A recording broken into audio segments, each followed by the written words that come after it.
Hi friends, இன்றைக்கி நம்ம சிம்பிளாக சுவையாக எப்படி சிக்கன் கிரேவி செய்யலான்னு பார்க்கலாம். அதுக்கு 1/2 கிலோ சிக்கன் எடுத்துருக்கோம். அதில் வந்து நம்ம மஞ்சள் தூள் போட்டு க்ளீன் பண்ணி பக்கத்தில் வாஷ் பண்ணி ரெடியாக வச்சுருக்கோம். சட்டியை காய வச்சாச்சு. நம்ம தேவையான எண்ணெய் ஊற்றிருக்கோம். அதுக்கப்புறம் நம்ம தேவையான ஸ்பைசஸ்லாம் போட்டுக்கலாம். பட்டை, லவங்கம் போட்டிருக்கோம், ஏலக்காய் 2 போட்டிருக்கோம், இந்த கிராம்பு, வெங்காயம் போட்டாச்சு. நல்லா வதக்கி விட்டுக்கலாம். பச்சை மிளகாய் சேர்த்துருக்கோம், நல்லா வதக்கி விட்டுக்கலாம். ஒரு 3 பச்சை மிளகாய் போட்டிருக்கோம், 2 மீடியம் சைஸ் வெங்காயம் போட்டிருக்கோம், நல்லா வதக்கி விட்டுக்கலாம். வெங்காயம் நல்லா வதங்கிடுச்சு. அடுத்து நம்ம இஞ்சி பூண்டு பேஸ்ட் சேர்த்துக்கலாம். இஞ்சி பூண்டு பேஸ்ட் போட்டாச்சு, நல்லா வதக்கி விட்டுக்கலாம். அடுத்து தக்காளி சேர்த்துக்கலாம். 2 மீடியம் சைஸ் தக்காளி சின்னதாக நறுக்கி வச்சுருக்கோம். இதையும் சேர்த்து நல்லா வதக்கி விட்டுக்கலாம். கொஞ்சமாக கல்லுப்பு சேர்த்துக்கலாம். சேர்த்து நல்லா வதக்கி விட்டுக்கலாம். தக்காளி நல்லா மசிஞ்சு வெந்து வரட்டும். மூடி ஓப்பன் பண்ணி பார்க்கலாம்.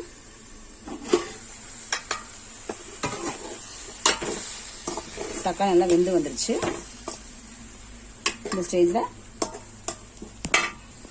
கொத்தமல்லி, புதினா சேர்த்துக்கலாம்.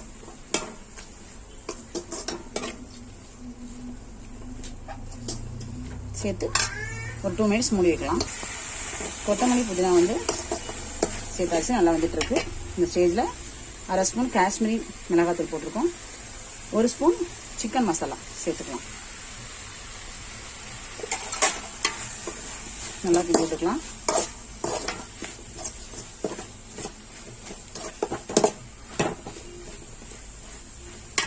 இந்த ஸ்டேஜில் நம்ம அலசி வச்சிருக்க கறியை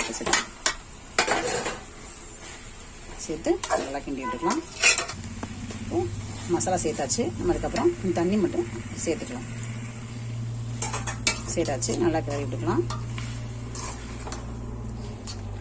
நம்ம வந்து குழந்தைங்களும் சாப்பிட்றதுனால மிளகாத்தூள் கொஞ்சமாக சேர்த்துருக்கோம். நீங்கள் உங்களுக்கு தேவைன்னா நீங்கள் அதிகமாக சேர்த்துக்கலாம். நல்லா மூடி வச்சிடலாம். இப்போ நம்ம மூடியை ஓப்பன் பண்ணி பார்க்கலாம்.